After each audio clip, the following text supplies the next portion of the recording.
Muy bien, amigos, tengan ustedes muy buenas tardes, buenas noches ya. Eh, el día de hoy vamos a trabajar la última sesión del diplomado en gerencia estratégica para el sector público, ¿no? Habíamos dicho anteriormente de que eh, un ejecutivo es un trabajador cerebral, intelectual, que se diferencia de un trabajador manual en que el trabajador manual, la ciencia de la administración, desde los años 60, 50, digamos, ha venido estudiando la forma como trabaja, cómo opera, cómo se le puede medir, cómo se le puede controlar. Frente a un trabajador intelectual que es un ejecutivo, y cuando hablamos de ejecutivo estamos hablando de un gerente, de un jefe, un administrador, un supervisor, un director, etc. Un ejecutivo es un trabajador que, valga la redundancia, trabaja con el cerebro. Y un trabajador manual no es que no trabaje con el cerebro, solo que un trabajador manual, por lo general, como su nombre lo indica, hace trabajos más físicos y sistemáticos, repetitivos, ¿no? El trabajador cerebral, por lo general, no podemos ver la forma como trabaja, porque su labor está en pensar y a partir de ahí solucionar problemas, establecer la ruta, el objetivo, el propósito, la contribución. También habíamos visto, ¿no? Las sesiones anteriores, la importancia de trabajar con las prácticas que hacen a una persona o a un ejecutivo exitoso, ¿no? La primera práctica que vimos en la segunda sesión fue, todo ejecutivo se debe centrar en la contribución. La segunda eh, práctica, hábito de pensamiento es todo ejecutivo exitoso, todo ejecutivo eficaz tiene que controlar el tiempo, saber controlar el tiempo. Si un ejecutivo no sabe controlar el tiempo, definitivamente no va a poder administrar nada más, ¿no? Nada, nada, absolutamente nada más. La tercera es cómo tornar la energía que hay dentro de la organización en una energía productiva. Cómo lograr resultados con la energía de la organización, ¿no? Y la cuarta es centrarse en las cosas principales para lograr resultados. Habíamos visto la sesión pasada lo importante que es centrarse en las cosas principales. Ya tenemos la contribución, que no es otra cosa que el propósito, el objetivo mayor, los objetivos mayores. Venimos controlando el tiempo de forma sistemática. Sabemos cómo utilizar la energía de nuestros colaboradores o subalternos, la energía de nuestros superiores, nuestras propias energías, la energía de nuestros colegas, nuestros iguales, ¿no? Cómo, ya sabemos cómo utilizarla para lograr resultados, los resultados que generan una contribución, ¿no? Y la cuarta disciplina, el cuarto hábito, es centrarse en las cosas principales. Y ese es el gran problema. Uno dice, sí, yo he escuchado a muchísima gente que dice, sí, deberíamos, sí, la idea es centrarnos en lo principal, pero James Franco es un consultor muy importante en la fecha de hoy. Él decía de que, y tiene un libro escrito respecto a lo que es un libro muy famoso escrito respecto a lo que es las cuatro prácticas de la ejecución eficaz, ¿no? Él decía de que toda persona intuitivamente, ya sea por formación, por conocimiento, por experiencia, sabe que hay que centrarse en las cosas principales, pero cuando un ejecutivo, cuando un trabajador está en una empresa, en una organización, en una institución, siempre, siempre, siempre va a haber a lo que él le llamó un remolino, ¿no? Un remolino que se va a meter en su vida y lo va a arrastrar hacia las cosas intrascendentes. Y lo triste de esa persona es que no se va a dar cuenta. Quizás tome algo de conciencia, pero al final ese remolino lo va a arrastrar. Y cuando pase el tiempo, va a decir, y se va a percatar de que no ha avanzado lo suficiente, pues porque no tuvo conciencia, ¿no? De centrarse en las cosas principales. Lo que quiere decir este especialista es que sabemos que debemos centrarnos en las cosas principales, pero no lo hacemos.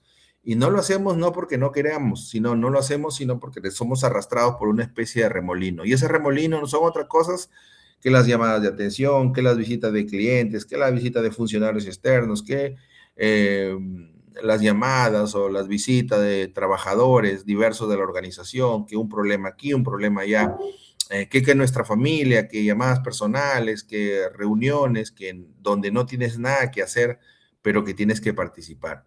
Entonces, eso hacía de que, a pesar de que esta práctica, la práctica número 4, que es primero las cosas principales, hacer las cosas principales que te lleven a alcanzar los resultados que quieras, la mayoría de ejecutivos eh, no toma conciencia de eso y al final no logra las cosas que debería lograr, ¿no? Y finalmente, la última práctica, amigos, es la práctica 5, que es el hábito de tomar decisiones. Y alguien me puede decir quizás, pero tomar decisiones es un hábito. La forma de tomar decisiones es el hábito, porque permanentemente estamos tomando decisiones, creemos que tomamos decisiones, ¿no? Y vivimos confundidos, ¿no? Porque cuando dices, bueno, ¿nos vamos por aquí, por la alternativa A o nos vamos por la alternativa B?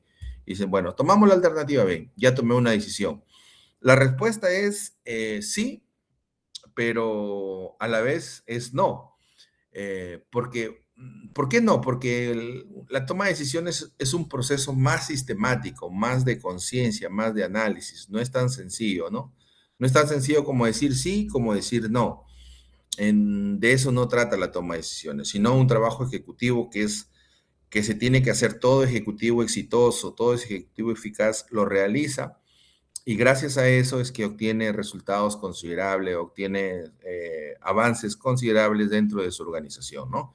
Y la sesión del día de hoy la vamos a utilizar en analizar, en estudiar, en reflexionar y comprender cómo un ejecutivo eficaz, un ejecutivo exitoso toma decisiones, ¿no? Muy bien. La toma de decisiones es una de las tantas faenas de todo ejecutivo. Normalmente absorbe una pequeña parte de su tiempo, no obstante es su tarea específica.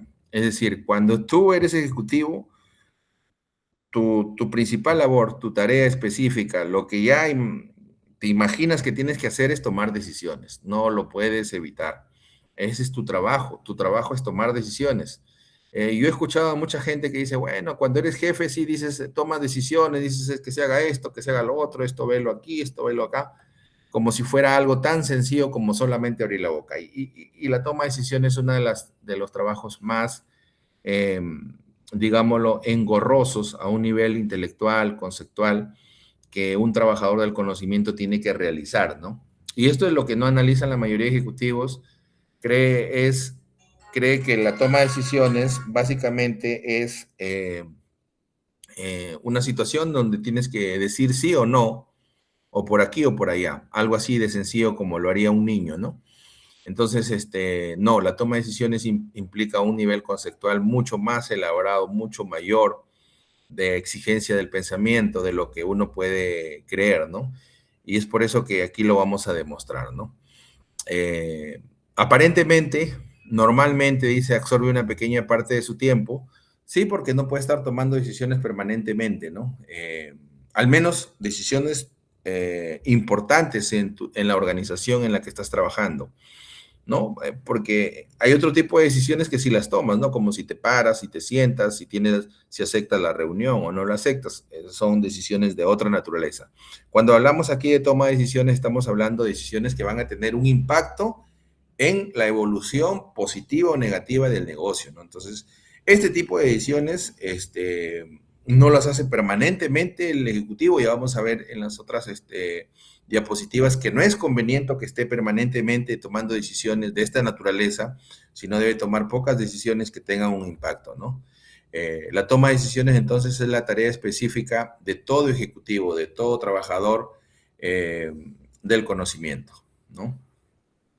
Y por supuesto, la toma de decisiones define al ejecutivo eficaz, porque la toma de decisiones, amigos, es el insumo principal para alcanzar el objetivo que tú quieres, para lograr el propósito que quiere el objetivo, para hacer la contribución que quiere el objetivo, desde donde estás hasta el punto de tu objetivo final, hasta el punto de tu propósito final, hasta el punto de tu contribución total que quieres hacer para la organización, hay una distancia. En esa distancia que comienzas a recorrer para alcanzar tu contribución, tu objetivo final, vas a encontrar muchos problemas, muchos muros, muchos obstáculos, muchas situaciones. Y justamente en esas situaciones es donde vas a tener que tomar decisiones. Porque si no hubieran obstáculos, si no hubieran problemas, si no hubieran desafíos en todo ese recorrido, definitivamente no estuviéramos tratando este capítulo, ¿no? Muchos ejecutivos quieren hacer grandes cosas cuando llegan a una organización.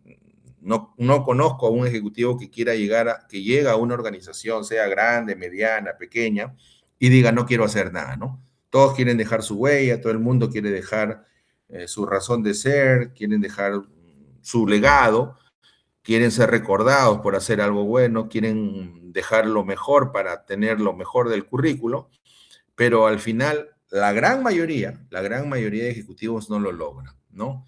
Entonces, la tarea de la toma de decisiones es fundamental para lograr lo que tú quieres, porque tú puedes haberte trazado buenos objetivos, tú puedes tener claro que tu contribución va a ser fundamental para lo que va a desarrollar tu organización. Tú puedes manejar tu tiempo adecuadamente, sabes tornar la energía que hay dentro de la organización útil para alcanzar resultados. Eh, Te dedicas a primero las cosas principales, lo principal que tienes que hacer, pero si no sabes tomar decisiones en ese camino, definitivamente vas a tomar decisiones equivocadas. De que vas a tomar decisiones, las vas a tomar, pero vas a tomar decisiones equivocadas que al final, en el tiempo que tú quieres alcanzar lo que quieres alcanzar, no lo vas a lograr. Y lo más probable es que te frustres, lo más probable es que la gente que te ha puesto en ese lugar pierda la confianza en ti y termines saliendo, desocupando el lugar, el cargo que tienes, ¿no? Y eso es lo más triste que le puede pasar a un profesional, lo más triste que le puede pasar a un ejecutivo, ¿no? Por eso se dice que en una organización decidir no es una acción secundaria, ¿no? Es la responsabilidad central del ejecutivo, claro, porque el ejecutivo, las fuerzas que hay en la organización, los recursos que hay en la organización se mueven, ¿no? Las situaciones se enfrentan en función a las decisiones que tome un ejecutivo, ¿no? Por eso es su responsabilidad central, ¿no? Los ejecutivos toman decisiones porque combinan posición, conocimiento y responsabilidad, ¿no? O sea, es su naturaleza. Todo ejecutivo tiene que tomar decisiones, no hay otra, no hay otra, ¿no? Debido a su posición, ¿no? Tienen el cargo de ejecutivo debido a su conocimiento, porque si eres ejecutivo tienes un conocimiento, quizás no sea académico, pero tienes un conocimiento previo, a menos que te hayan puesto así de la nada, ¿no? Y por supuesto, eso hace que tengas una responsabilidad de responder por el futuro de tu cargo, de tu área, de tu organización, de tu institución, de la empresa en la que estás. Tú tienes la gran responsabilidad de responder sobre el futuro de esa organización, ¿no? Y por supuesto, las decisiones que toma un ejecutivo siempre van a impactar directamente en el funcionamiento y los resultados de toda la organización, ¿no? El funcionamiento y los resultados, ¿no? Para que funcione la organización y también para obtener los resultados que se quieran, ¿no? Se supone resultados positivos, ¿no? El ejecutivo eficaz decide con criterio, método y orientación al éxito institucional. O sea, toda decisión que tome un ejecutivo tiene que tener un criterio mínimo, que eso lo vamos a ver, ¿no? Tiene que haber un método, un camino, y tiene que estar orientado hacia el éxito de la institución, ¿no? Definitivamente las decisiones no van a estar orientadas al fracaso ni a la situación de piloto automático en la que pueda llevar a la organización, sino siempre buscar el éxito institucional. El ejecutivo eficaz decide lo esencial, claro, y esto es lo fundamental. Eso es lo que no entiende la mayoría de ejecutivos, que cree que su función es tomar decisiones, y es correcto, pero tomar muchas decisiones, y está permanentemente tomando decisiones, y cada decisión que toma, en la mayoría de los casos no se da cuenta, pero anula las decisiones anteriores que ha tomado, y eso es lo peor que puede suceder a una organización. El ejecutivo eficaz debe decidir lo esencial, ¿no? No se trata de tomar muchas decisiones, sino de seleccionar aquellas que realmente cambian el rumbo de la organización. O sea, el ejecutivo tiene que tener la capacidad de ver cuáles son las decisiones importantes que tiene que tomar, porque le van a insumir tiempo. Entonces, si él administra su tiempo, él tiene que utilizar su tiempo de forma provechosa y va a centrar su tiempo en tomar decisiones que van a decidir el rumbo de la organización, ¿no? La decisión eficaz evita reaccionar ante problemas aislados, busca criterios, patrones y consecuencias de largo alcance. Toda decisión es una decisión a un nivel conceptual muy alto, ¿no? El individuo que toma decisiones, el ejecutivo, perdón, que toma decisiones, busca conceptualizar siempre la decisión que va a tomar. ¿Y qué significa contextualizar? Es decir, trabaja en un nivel estratégico y genérico muy, muy amplio, ¿no? Y siempre está priorizando qué decisiones van a tener un impacto en los resultados de la organización a futuro, ¿no? El ejecutivo eficaz siempre en sus decisiones busca encontrar constantes, ¿no? Identifica patrones antes de actuar, antes de tomar una decisión. ¿Y qué significa todo esto? Bueno, para entenderlo, vamos a ver un ejemplo, ¿no? Cuando hablamos de que un ejecutivo toma decisiones a un elevado nivel conceptual, estamos hablando de que todo ejecutivo tiene que basarse en valores, en principios, en criterios, ¿no? ¿Y a qué se refiere? ¿A qué nos referimos cuando hablamos de esto? Vamos a ver un ejemplo, ¿no? Vamos a suponer que ocurre una emergencia de abastecimientos, ¿no? Y esta puede ser necesario que se contrate temporalmente a un proveedor alternativo siempre que el riesgo sea controlado. Esa es la circunstancia práctica, ¿no? Ocurre una emergencia de abastecimiento y puede darse la situación de que se contrate temporalmente a un proveedor alternativo para abastecerse de ese bien o servicio que se necesita siempre que el riesgo sea controlado, ¿no? Pero al tomar esa decisión, el ejecutivo hace un análisis a un nivel conceptual alto, ¿no? ¿Y eso qué significa? Significa que se guía por principios, por prácticas, ¿no? Y un principio es, vamos a tomar esta decisión siempre y cuando todos los proveedores deben cumplir ciertos estándares de calidad. Es decir, tomamos esta decisión de ver a un proveedor alternativo si cumple ciertos estándares de calidad. Entonces, no es que toma la decisión de que venga un proveedor sin considerar si realmente ese proveedor le va a dar el producto o el servicio que cumple los estándares mínimos de calidad, sin considerar que cumple los estándares mínimos de calidad. Entonces, toda decisión tiene principios. Para este ejemplo, el principio era que los proveedores cumplan ciertos estándares de calidad.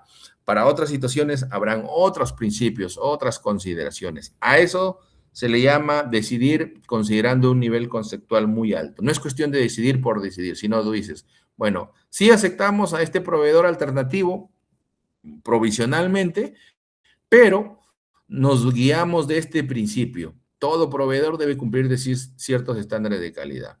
El ejecutivo eficaz siempre intenta hallar constantes a cada situación. Es decir, busca identificar los patrones o elementos que se repiten detrás de distintos problemas. Es cierto, ¿no? En cada problema siempre hay patrones, ¿no? Patrones, elementos que siempre se están repitiendo, ¿no? Y esto lo tiene que hacer el ejecutivo en vez de dedicarse a resolver cada caso por separado. Él intenta encontrar una regla general, un patrón general que permita resolver situaciones similares de manera consistente. Por ejemplo, ¿no? Si una institución tiene repetidos problemas de retraso en las entregas que hace, sea de un bien o servicio, vemos a una institución pública que tiene muchos, ¿no? Por ejemplo, los programas sociales de alimentación. Tomemos el caso, vamos a suponer que una institución tiene repetidos problemas de retraso en las entregas, ¿no? Un ejecutivo eficaz no se limita a solucionar cada retraso, o sea, no está tomando decisiones para decir, bueno, véanle que avancen o vean este otro proveedor y envíenlo para entregar a tiempo, ¿no? Él toma una decisión, pero antes de tomar una decisión, una buena decisión, él busca la causa común. Él comienza a ver, pero ¿por qué siempre se atrasan?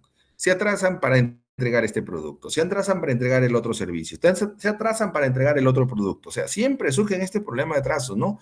No intenta solucionar cada atraso y busca cómo entregar a tiempo. No, él comienza a pensar con un criterio más conceptual, más amplio, y él dice, vamos a ver la causa común.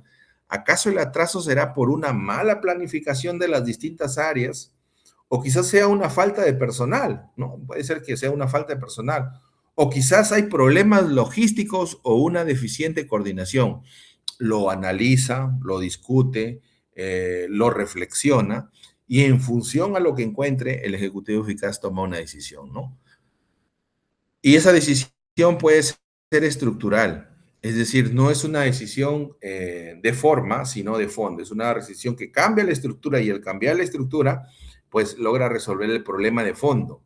Pero cuando tú vas al problema solamente, a ese problema focalizado, quizás lo puedas, con el poder que tienes como ejecutivo, como gerente, lo puedas solucionar en ese momento, pero al día siguiente o a la semana siguiente nuevamente vas a tener el mismo tipo de problemas recurrentes. Y acá se refiere que el ejecutivo no pierde tiempo resolviendo los mismos problemas, sino que evalúa a un nivel conceptual alto, toma principios, criterios y dice, ¿por qué se aparecen este tipo de problemas? Hasta encontrar la causa común, a las causas comunes y ataca ahí, ¿no? Ahí es donde ataca para que ese tipo de problemas prácticamente desaparezca. Ese es el trabajo de un ejecutivo en la toma de decisiones, ¿no? Y así es como se comporta, así es, ese es su hábito de pensamiento, eso es su práctica, la forma como se desempeña, ¿no? Todo ejecutivo eficaz sabe cuando una decisión ha de basarse en un principio o regla y cuándo debe adaptarse según las circunstancias y por razones prácticas. Claro, todo ejecutivo eficaz, muchos por la experiencia, otros por la intuición, otros por el sentido común, saben cuándo la decisión se va a basar en un principio, en una regla, ¿no? Y cuándo debe adoptarse según sus circunstancias y por razones prácticas. Esto lo vamos a ver a lo largo del desarrollo de la sesión, ¿no?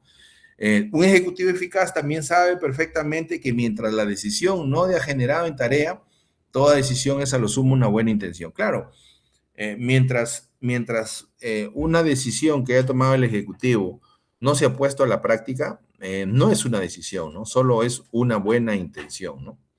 Eso es lo que debe de tener claro, ¿no? Todo ejecutivo. Y en eso se centra todo ejecutivo, en ver que sus decisiones realmente pasen al ámbito de la acción, no se queden en el ámbito de las órdenes, ¿no? Hay casos de la Segunda Guerra Mundial, y esto se ve permanentemente y hasta el día de hoy, cuando la organización es grande, que cuando el general ordenaba, eh, el mismo general se percataba luego, le preguntaba al coronel, luego al suboficial, al cabo, hasta el sargento raso, y veía si realmente su decisión se había tomado, ¿no? Porque la mayoría de decisiones se quedan en los eslabones medios de la cadena de mando, ¿no? Y eso es lo más triste también para un ejecutivo que no logra implementar su decisión.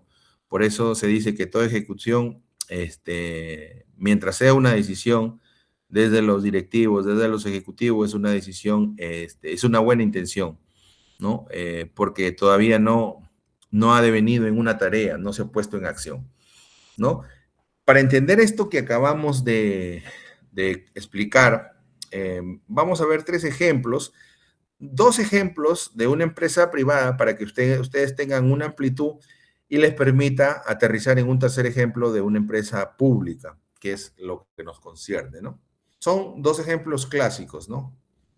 Bueno, veamos el primer ejemplo, ¿no? Dice Teodoro Bail, ¿no? Este señor trabajaba en la Bell Telephone System, que era la compañía de sistemas de teléfono en Estados Unidos, estamos hablando de 1940 y picos, ¿no? Teodore Bail tomó el mando de esta compañía, de Bell Telephone System, ¿no?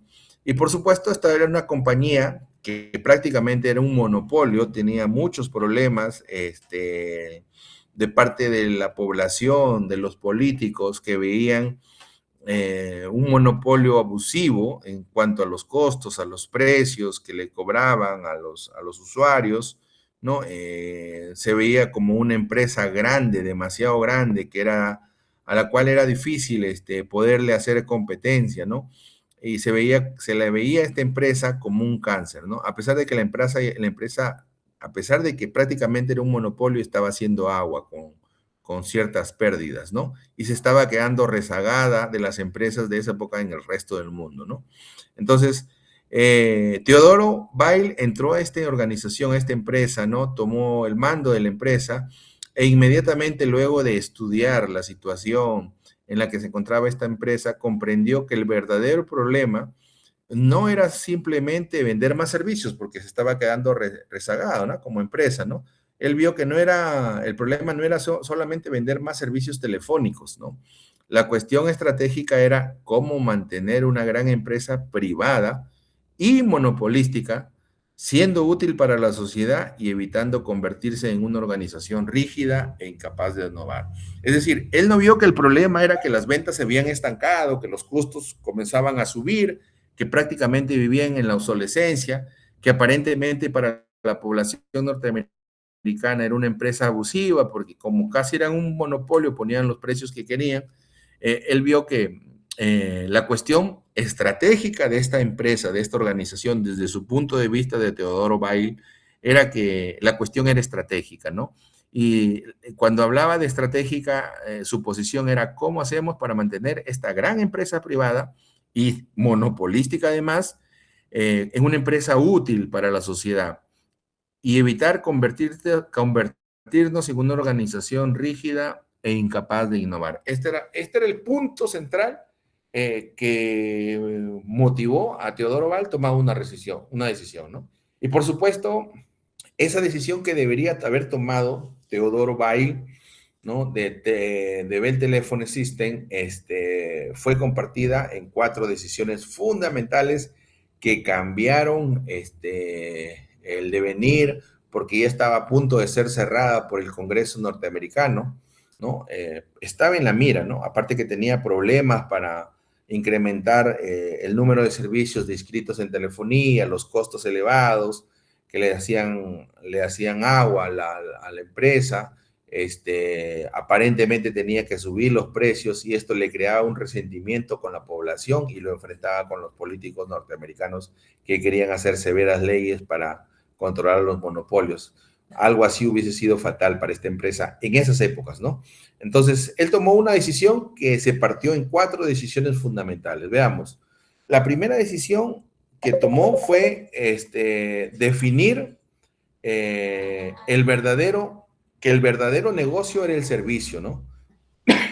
O sea, eh, en 1947, 48, eh, cuando no se tomaba en cuenta realmente la situación de las empresas, no había un correcto desbroce entre lo que es, discúlpeme un segundito.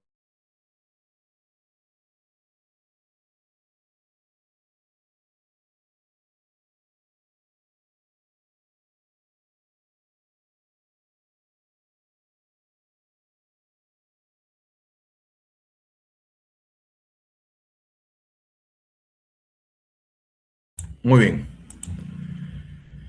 Les decía, en 1948-49, esa empresa tenía claro que era una empresa que estaba con problemas y ya le quedaba poco para poder salir del mercado o verse ataviada de mucha normativa legal que la hubiese partido en varias partes, eh, obligada por las leyes antimonopolio que se querían promulgar en esa época, ¿no?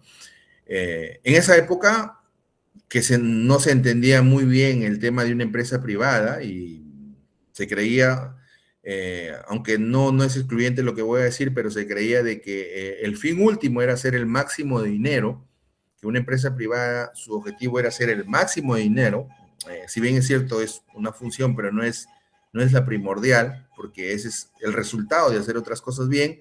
Él tuvo la claridad mental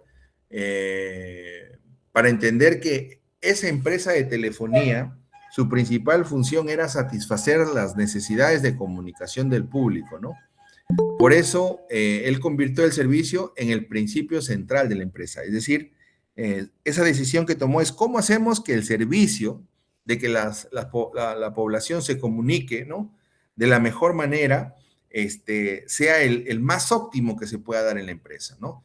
Esa fue la primera decisión que tomó. Entonces, si tú quieres hacer un servicio, ¿no? Un servicio adecuado de comunicación, primero tienes que ver que sea accesible. Y para que sea accesible tienes que estar permanentemente y llegar a la gran mayoría de masas de familias norteamericanas. Para ser accesible tienes que ver reducir el precio. Pero para que reduzcas el precio tienes que controlar tus costos y reducir tus costos, porque si no, no vas a tener rentabilidad, ¿no? Entonces, él centró todo el trabajo que debería hacer en ese principio, en hacer de esta empresa una empresa de servicio hacia la población norteamericana, ¿no? Para satisfacer la necesidad de comunicación. La segunda decisión que él tomó es aceptar la regulación pública. En esa época, la gran mayoría de grandes empresas era reacia a aceptar la regulación pública. Ellos decían, pero ¿por qué vamos a aceptar ser regulados si nosotros somos privados y no tiene que hacer nada el Estado acá? Bueno, en lugar de ver ellos, porque prácticamente eran casi un monopolio, en lugar de considerar la regulación como un enemigo, él entendió, Teodoro Weil entendió que una regulación efectiva y justa podía proteger al público y los podría obligar a ellos a ser más eficientes, más efectivos en lo que hagan, en lo que estaban haciendo, ¿no? Eh, y eso, sin querer, al aceptar la regulación pública, les iba a permitir a la empresa Bell seguir como privados, ¿no? Porque una de las grandes rumores de esa época, que más se acrecentaba en los medios políticos, en las propuestas políticas, era que el gobierno tome a la empresa, la compre, ¿no? Y la haga pública, que eso es lo peor que pudo haber sucedido, ¿no? Entonces, él aceptó la regulación pública, ¿no? Se sometió a las normas de la regulación pública, no puso objeciones, no fueron a juicio, lo aceptó, porque él vio también que era una forma como preservar que la empresa Bell siga como empresa privada, ¿no? Esa fue la segunda decisión que él tomó, ¿no? La tercera decisión fue crear Bell Laboratorios, es decir, laboratorios de innovación, de investigación, ¿no? Porque claro, ellos eran un monopolio, es decir, una empresa sin competencia directa. Y cuando una empresa no tiene competencia, se vuelve complaciente, floja, perniciosa, sin ánimo de innovar, sin ánimo de mejorar, ¿no? Por eso él impulsó una institución de investigación, creó los laboratorios Bell, ¿no? El propósito de estos laboratorios era desarrollar nuevas tecnologías capaces incluso de volver obsoletos los productos y procesos existentes, ¿no? Y él fue un ejemplo para una camada de empresas en Norteamérica grande que también comenzaron a hacer lo mismo, ¿no? En otras palabras, decidió que el futuro debía competir contra el presente, es decir, la investigación, ¿no?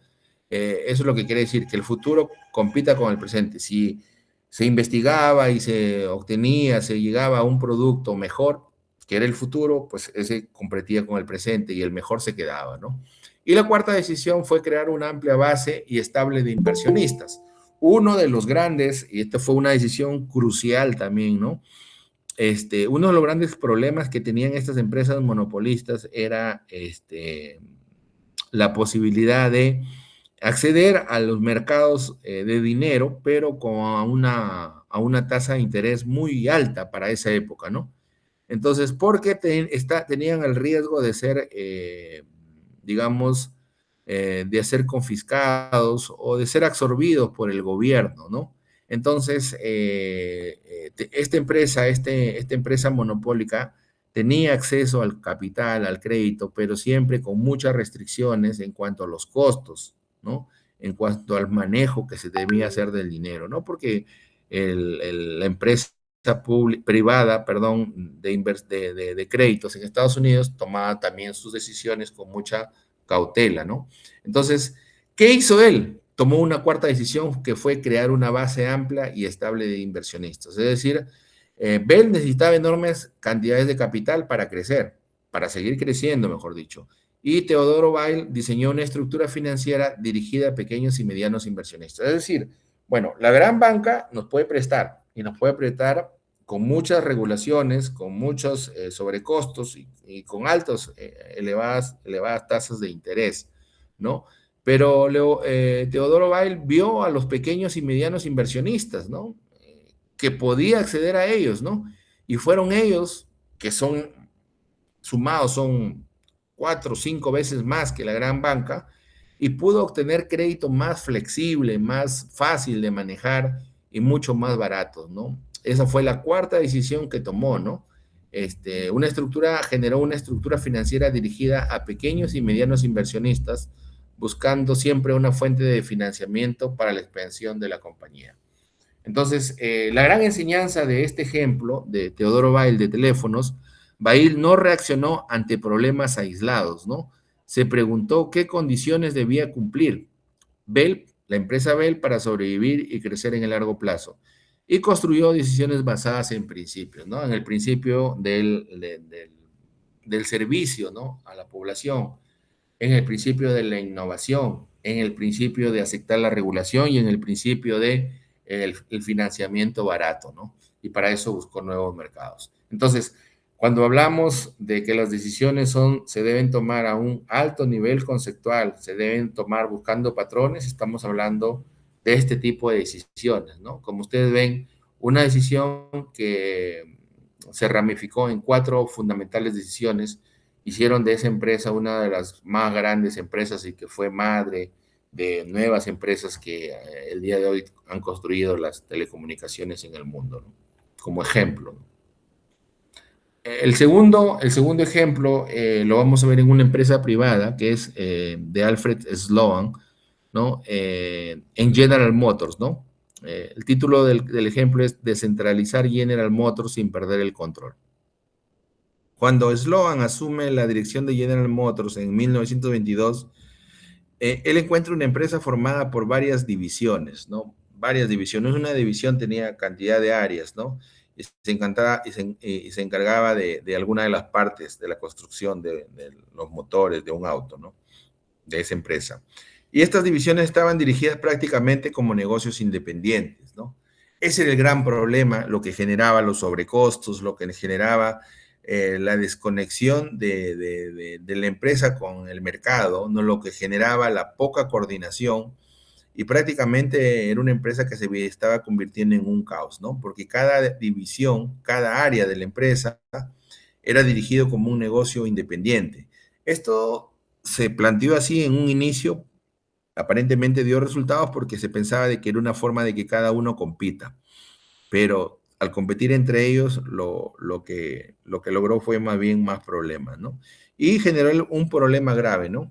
Que cada gerente defendía sus propios intereses, ¿no? Y la falta de coordinación amenazaba la estabilidad de toda la compañía. Fue el gran problema que prácticamente tumbó a tres gerentes que asumieron en su momento y que no pudieron, ¿no?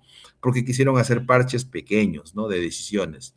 Alfred Sloan asume con esta situación y entiende él algo fundamental.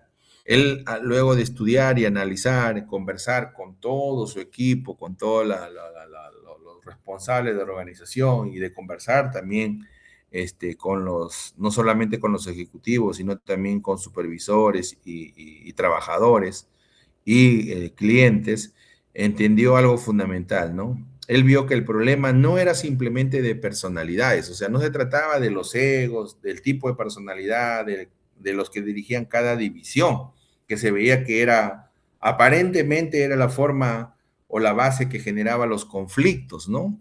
Entre los ejecutivos. Él se dio cuenta, luego de analizar, que era un tema de estructura organizacional. Entonces, él toma las siguientes soluciones, ¿no? Él toma las siguientes soluciones y decide, ¿no? Crear un modelo descentralizado para la coordinación, ¿no? Entonces, lo primero que hace, decide que los gerentes de cada división conservarían autonomía, porque entendió que era bueno que sean autónomos, ¿no? Para administrar sus operaciones. Era bueno. Sí, van a seguir siendo autónomos, ¿no? Segundo, la alta dirección mantendría el control de las grandes políticas, objetivos y orientación estratégica. Claro, les quitó eso, ¿no? Ahora los gerentes de cada división van a conservar su autonomía, pero la alta dirección solamente es la encargada de ver las políticas, objetivos y orientación estratégica. Es decir, al inicio, cuando se van a establecer las políticas, los objetivos y la mirada estratégica, se puede hacer coordinada con los gerentes de cada división, pero una vez que se adopta esto, el que va a mantener el control de si sigue algo, alguna línea de objetivos, alguna línea estratégica, algunas políticas, es la alta dirección. Y ya no lo van a hacer los gerentes, porque eso era lo que sucedía, ¿no? Ahora, cada gerente tendría responsabilidad y autoridades claras, ¿no? Y los resultados serían evaluados con criterios comunes, es decir, los criterios para ver resultados serían iguales para todos, ¿no? Así, Sloan logró combinar dos necesidades que parecían contradictorias, ¿no? Libertad en las operaciones y unidad en la dirección estratégica. O sea, hacia dónde queremos ir, todos miraban a lo mismo, ¿no? Pero cómo hacer cada parte del motor, cada parte del auto, esa libertad sí la tenían ellos, ¿no? Algo que aparentemente hoy puede ser algo tan sencillo, pero que en su momento no se veía tan fácil, ¿no? Ahora ya, pues, lo podemos entender por los conceptos, las teorías de administración que hay, que uno puede haber tenido acceso, pero en su momento no era así, todavía no estaba avanzado o desarrollado conceptualmente muchas teorías de administración, ¿no? Entonces, esa fue las decisiones que él tomó, ¿no? Y la gran enseñanza de este ejemplo es que un ejecutivo eficaz no solo debe limitarse a cambiar personas, cuando el verdadero problema está en el sistema. Sloan modificó la estructura para solucionar un problema general de las grandes organizaciones, ¿no? Acá fue un tema de estructura. Bueno, el tercer ejemplo, un gerente regional reorganiza la gestión pública sin perder el control institucional. Acá un gerente regional asumió la conducción de una entidad pública en el Perú y encontró una organización con varias oficinas y unidades desconcentradas que actuaban de manera aislada. Cada área tomaba decisiones según sus propias prioridades. Existía poca coordinación entre las unidades y muchas gestiones debían esperar la autorización de la sede central. Por supuesto, esto generaba diversos retrasos en la atención y la ciudadanía, claro, porque cada área, cada unidad actuaba de forma aislada, desconcentrada, aparentemente desconcentrada, pero estaba aislada, ¿no? Y tomaba decisiones según sus prioridades, según sus exigencias, sus miradas, ¿no? Y la coordinación entre cada una de las unidades era mínima, ¿no? Y esto hacía que muchas gestiones debían esperar la autorización de la sede central y esto al final lo cargaba la ciudadanía, ¿no? En retrasos, en una pésima atención, ¿no? Entonces, ¿qué sucede? El gerente comprendió que el problema no solamente era un tema del desempeño, porque cuando a simple vista puede parecer de que las diferentes áreas no hacen su trabajo como deberían hacer, no actúan en el tiempo que deberían hacer, pero cuando tú te metes más a estudiar el problema, y esa es la tarea de un ejecutivo, meterse más a estudiar el problema, a preguntar, a consultar, a divagar, a preguntar no solamente a los jefes, no solamente a los subalternos de esa jefe, a preguntar a los supervisores, a preguntar a los que están más arriba, a preguntar a los que están más abajo, a preguntar a los que utilizan el servicio como los beneficiarios, es lo que te permite encontrar realmente la pauta, el patrón, el síntoma, la causa fundamental que te lleva a ver si es un problema genérico, es un problema específico, es un problema de forma, es un problema estructural, ¿no? Entonces, ese tipo de trabajo es el trabajo que tiene que hacer todo ejecutivo eficaz para tomar buenas decisiones. Entonces, cuando hizo todo este trabajo, el gerente comprende que el problema no se debía únicamente al desempeño, o sea, no, las cosas salían mal no porque los trabajadores tuvieran un mal desempeño, ¿no? Sino que principalmente a una estructura excesivamente centralizada, es decir, cada área, cada división, cada, digamos, compartimento de la organización tenía que, para actuar, pedir permiso a la sede central, ¿no? Y esto hacía las demoras, esto hacía las descoordinaciones, etcétera, etcétera, ¿no? Y, por supuesto, esto se debía a que no habían funciones claras y una escasa coordinación institucional, ¿no?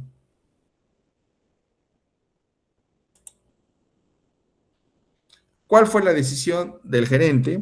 Bueno, su decisión fue implementar un modelo de gestión descentralizado con control estratégico, ¿no? Entonces, su decisión básicamente fue comenzar a implementar un modelo de gestión descentralizado.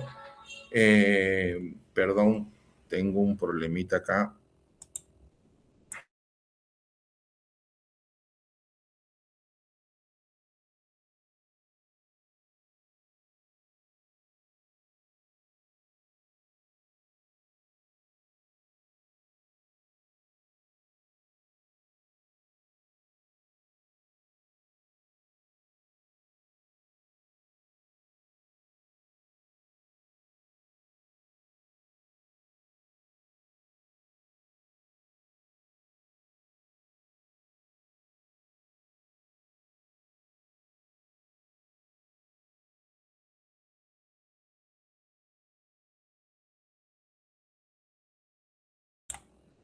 Sí, disculpen, tuve un inconveniente. Eh, Él tomó la decisión luego de investigar y analizar, luego de analizar e investigar la situación, tomó la decisión de implementar un modelo de gestión descentralizado con control estratégico, ¿no? Y para eso tomó algunas de las siguientes decisiones. Primero, ¿qué pasó? Ok. Lo primero que tomó fue que las oficinas y unidades desconcentradas recibieron mayor autonomía para resolver asuntos operativos dentro de sus competencias, ¿no? Es decir, todas las oficinas y las unidades que estaban desconcentradas recibieron ellas mismas una mayor autonomía, ¿no? Todo lo que sea un tema operativo, eh, todo lo que sea un tema operativo era ya un tema de cada una de estas oficinas, ¿no? O sea, tenían autonomía para resolver todo asunto operativo, ¿no? Por supuesto, dentro de sus competencias, ¿no? Segundo, la alta dirección mantuvo el control sobre las políticas institucionales, objetivos, presupuestos y metas estratégicas. Algo así como lo que le sucedió a Sloan, pero más aplicado a la gestión pública, ¿no? Este gerente buscó delimitar las responsabilidades y qué niveles de autoridad iba a tener cada área, ¿no? Y cada funcionario, ¿no? Todas las unidades fueron evaluadas mediante indicadores comunes de eficiencia, o sea, no se hizo indicadores diferentes para cada área, sino todos tenían como indicadores comunes, ¿no? Porque la mejor forma de evaluar es con indicadores. ¿Y qué es un indicador? Es una herramienta administrativa de medida de un proceso, de un objetivo, de una actividad, ¿no? Hasta de una tarea. ¿No? Entonces, estos indicadores eran comunes, eran indicadores de eficiencia, cumplimiento de metas y calidad del servicio, de tres categorías, ¿no? Eficiencia, qué tan rápido lo hacían, el cumplimiento de metas, si cumplían las metas establecidas y la calidad del servicio ciudadano, ¿no? Aquí es importante analizar el tipo de indicador, ¿no? Y la pertinencia del indicador. Y se establecieron mecanismos periódicos de seguimiento y rendición de cuentas, ¿no? Entonces, estas fueron las 5 decisiones que le ayudaron a este gerente implementar un modelo de gestión descentralizada con control estratégico, ¿no? Al hacer esto, el gerente logró combinar dos necesidades fundamentales, ¿no? Rapidez en la toma de decisiones de cada unidad y tener también una unidad de dirección institucional, es decir, centrarse en lo que, hacia dónde iba la institución, ¿no? La principal enseñanza de este caso es que un ejecutivo público eficaz no solo debe limitarse a cambiar funcionarios, sino también, identificar el verdadero problema de la organización, ¿no? ¿Qué podemos rescatar de estos ejemplos? ¿No? Bueno, eh, creo que hay dos cosas, ¿no? En una organización pública actual, esto significa que un gerente eficaz no debería preguntar solamente cómo resolvemos este problema hoy, ¿no? Eso no hace un gerente público eficaz, ¿no? No dice, ¿y cómo lo resolvemos ahorita, no? Él busca también preguntar qué está causando realmente este problema y qué decisión permitirá evitar que vuelva a repetirse. Un ejecutivo eficaz busca que ese problema ya no se repita, no solamente apaga incendios momentáneos, busca que ya no se repita el incendio. Es el trabajo de un ejecutivo, ¿no? Por eso, Bail le enseñó a decidir pensando en el futuro y en la capacidad de renovación de la organización. Por eso, cuando tomas decisiones, tienes que pensar en el futuro, ¿no? Sloan enseñó a resolver problemas estructurales mediante principios organizacionales, ¿no? En lugar de limitarse a reaccionar ante conflictos individuales. O sea, utilizó principios de toda la organización para resolver conflictos individuales. No solamente se quedó a un nivel individual. A esto se refiere cuando las decisiones se hacen a un elevado nivel conceptual, ¿no? Ambos demuestran que una decisión efectiva se debe producir impacto duradero y convertirse en una forma concreta de acción, ¿no? Ahora veamos los elementos del proceso de la toma de decisiones. La toma de decisiones tiene elementos, todo el proceso de la toma de decisiones tiene elementos y la respuesta es sí, ¿no? Y acá le ruego su máxima atención porque de todos los cinco, de las 5 prácticas, de los 5 hábitos, la toma de decisiones es fundamental. Y como es un hábito, es un proceso mental que requiere la práctica, le ruego, tomen la máxima atención y bueno, para poder entender cuáles son estos elementos del proceso de toma de decisiones y lo vuelvan a repetir, ¿no? Cuando ustedes estén tomando decisiones en el lugar donde estén, ubíquense en estos elementos y utilícenlos para que los guíen la toma de decisiones. Y como dijimos en la sesión 1, la sesión primera, eh, la práctica del ejecutivo eficaz se puede aprender, ¿no? Se puede aprender a ser un ejecutivo eficaz. Y se aprende como se aprende a manejar bicicleta, se aprende como se aprende a nadar, se aprende como se aprende la tabla de multiplicar, es decir, mediante la repetición constante, ¿no? Haciéndolo una y otra vez hasta que se quede en el cerebro, ¿no? Y cuando ya lo hagamos de forma instintiva.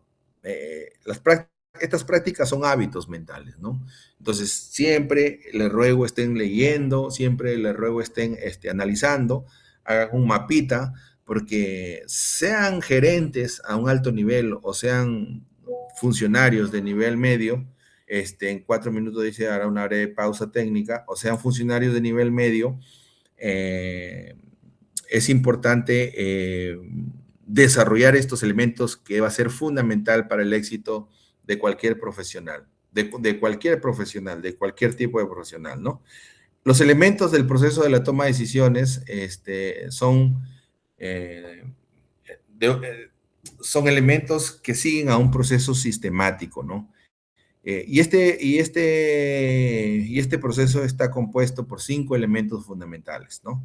Todos los ejecutivos eficaces se concentran en pocas decisiones, porque ese es el tiro, ¿no? Todo ejecutivo eficaz tiene que tomar pocas decisiones, pero decisiones fundamentales, decisiones que están bien pensadas, bien trabajadas, que tienen mucho esfuerzo, que tienen mucho trajín, mucho trabajo, y esas decisiones son las que van a hacer que la organización avance, ¿no? Y siempre un ejecutivo eficaz busca comprender el problema en su nivel más profundo antes de actuar. Es decir, la práctica, el hábito que tiene todo ejecutivo eficaz es antes de tomar una decisión, busca comprender el problema en su nivel más profundo. No es como esos ejecutivos que frente a un problema dice, ¿y qué hacemos acá? Y alguien por ahí que es su ayudante, su amigo, su colaborador, le dice, bueno, acá lo que dicen es que hacer esto. Y bueno, ya, hagamos eso. Y cuando se comporta de esa manera, no solamente no soluciona el problema, sino que esa decisión hace que los problemas se recrudezcan y eso trae cola a más problemas. Y en vez de avanzar, lo único que genera es más retraso, ¿no? Entonces, amigos, luego de este pequeño break de 10 minutos, nos vemos a las 8:10. Continuamos con cuáles son estos 5 elementos fundamentales para el proceso de toma de decisiones. Ya, nos vemos en 10 minutos, por favor, 8:10. Muy bien, amigos, ya descansamos un poquito, ya me mojé la garganta. Bueno, continuamos. Vamos a ver entonces cuáles son los elementos del proceso de toma de decisiones. Y esto es fundamental, como le dije anteriormente, deberían luego anotar estos elementos en una hoja y papel para que siempre lo estudien, lo analicen, lo recuerden en su proceso de toma de decisiones, ¿no? Muy bien. El primer elemento es determinar si todo problema, el problema al que te enfrentas es un problema general o excepcional. ¿Qué significa esto?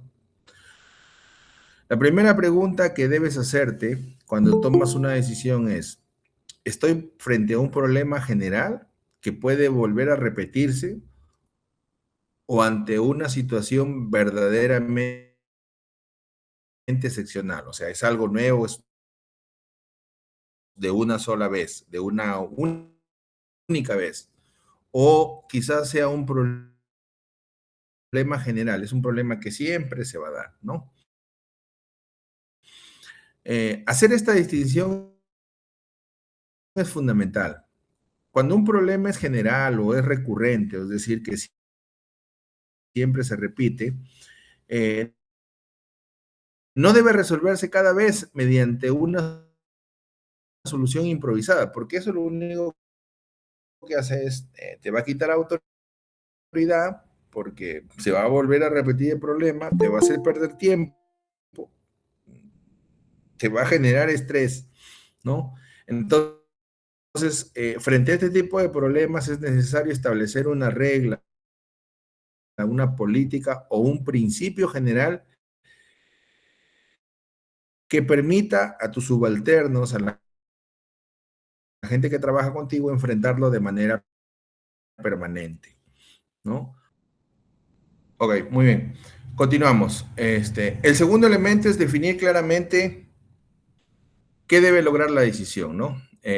Y como decimos, y como habíamos dicho, para eso hemos puesto un ejemplo, ¿no? Una empresa necesita reducir costos, pero establece tres condiciones de límite. Es decir, yo autorizo reducir los costos de esta organización, pero siempre y cuando esa reducción de costos no afecte la calidad del producto, no despida personal clave y me siga manteniendo el nivel de atención del cliente. Porque es muy fácil reducir costos si vas y atentas contra la calidad del producto, contra el personal clave, contra el nivel de atención, que al final lo único que haría es destruir la reputación de la organización, de la institución o de la empresa, ¿no? Entonces, la clave de esta idea es, antes de decidir cómo resolver un problema, primero debemos definir qué debe lograr necesariamente la situación, ¿no? ¿Cuáles son las condiciones límite de esta situación, ¿no? Y el elemento tres es pensar primero en lo correcto y después en lo aceptable, ¿no? Eh, ¿Qué significa pensar primero en lo correcto y después en lo aceptable? Bueno, primero debemos determinar cuál sería la solución correcta, es decir, aquella que responde completamente a las necesidades y condiciones del problema. Solamente después deben considerarse los compromisos, adaptaciones o concesiones necesarias para hacer viable la decisión. El error común consiste en comenzar preguntándose, ¿qué solución aceptarán todos? ¿No? Primero habría que preguntar qué debería hacer realmente para solucionar el problema. Es decir, lo que realmente se tiene que hacer para solucionar el problema, no lo que todos deberían aceptar, ¿no? Cuando te haces esta pregunta de qué debería hacerse realmente para solucionar un problema, se analiza cuánto puede adaptarse esa solución sin destruir su propósito. Por ejemplo, si una empresa necesita modernizar una planta porque sus equipos son obsoletos, la solución correcta podría ser una renovación tecnológica completa. Esa podría ser una alternativa, ¿no? Eh, Después se analizará si debe ejecutarse por etapas debido a las restricciones financieras, ¿no? Lo incorrecto sería comenzar reduciendo desde el principio la solución hasta convertirla en una medida insuficiente. Es decir, si se tiene que actualizar todos los equipos, ¿no? Para una renovación tecnológica completa, se toma esa decisión. Después se analiza si se hace por etapas, por restricciones de presupuesto. Sin embargo, lo que no es correcto es comenzar reduciendo desde el principio de la decisión toda solución hasta convertirla en una medida insuficiente. O sea, es decir, tomar una decisión que no cumpla las expectativas de hacer una renovación tecnológica completa, sino que sea un aliciente con algo de tecnología que al final no va a ayudar en mucho o en casi nada a la solución que uno quiere, la que busca llegar, ¿no? Entonces, muchos ejecutivos, por no gastar, hacen una solución a medias, dan una parte de la solución y al final eso es más perjudicial porque no solucionas el problema, lo atrasas y encima pierdes recursos. Se pierden recursos porque el problema no está solucionado, se pierden recursos porque en lo que gastaste no es lo adecuado, ¿no? Se pierden recursos por ambos lados. Entonces, siempre cuando se toma una decisión es pensar primero en cuál es lo correcto, ¿no? Y luego cuál es lo aceptable, ¿no? No puedes entrar diciendo esto es lo aceptable sin considerar lo correcto, ¿no? Lo mejor de esta idea es que no se puede distinguir un buen compromiso de uno malo si primero no se conoce cuál sería la solución correcta. O sea, lo primero es ver cuál es la solución correcta, después vemos, bueno, cómo lo vamos solucionando esa solución, cómo llegamos a esa solución correcta, ¿no? Paso a paso, de a pocos, en partes, pero no podemos decir, bueno, esta podría ser la solución. Quizás no sea la correcta, pero esta es la más aceptable. Eso es lo peor que le puede suceder a un ejecutivo eficaz, ¿no? No sería una decisión eficaz. Cuarto, luego de haber tomado la decisión es convertir la decisión en acción, porque cuando se toma una decisión, si no se pone en acción, entonces no has tomado nada, ¿no? No has tomado ninguna decisión, todo ha sido una buena intención, ¿no?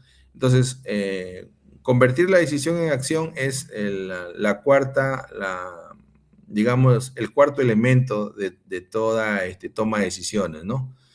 Una decisión no está terminada cuando alguien dice, hemos decidido hacer esto, que es lo que la mayoría dice, ¿no? Una decisión está terminada cuando se hace, ¿no? La verdadera pregunta es, ¿quién lo hará? ¿Cuándo? ¿Cómo? ¿Con qué recursos? ¿Y bajo qué responsabilidad? ¿No? Cuando tú tomas una decisión, inmediatamente te tienes que hacer estas preguntas, ¿no? ¿Quién hará la decisión que has tomado? ¿Cuándo lo hará? ¿No? ¿Cómo lo hará? ¿Con qué recursos lo hará? ¿Y bajo qué responsabilidad? ¿No? La implementación debe formar parte de la decisión desde el principio, ¿no? Es decir, no puede haber una decisión sin preocuparse de la implementación. Una decisión que no se convierte en trabajo concreto es únicamente una buena intención, ¿no? Y ese es el otro problema de la mayoría de ejecutivos. Toman decisiones que al final nunca se llevan a la práctica, eh, nunca se llevan a la práctica. Son decisiones que tarde o temprano, cuando se dé cuenta el ejecutivo, ya habrá sido demasiado tarde, ¿no? Ese es el gran problema cuando las decisiones no se llevan a la práctica, ¿no? Solamente se quedan en buenas intenciones. Entonces, toda decisión debería responder preguntas como, ¿quién es el responsable de ejecutarla? ¿Qué acciones específicas debe realizarse? ¿En qué plazo la debe concluir? ¿Quiénes deben conocer sobre esta decisión? ¿Y qué recursos serán necesarios para llevarla a cabo?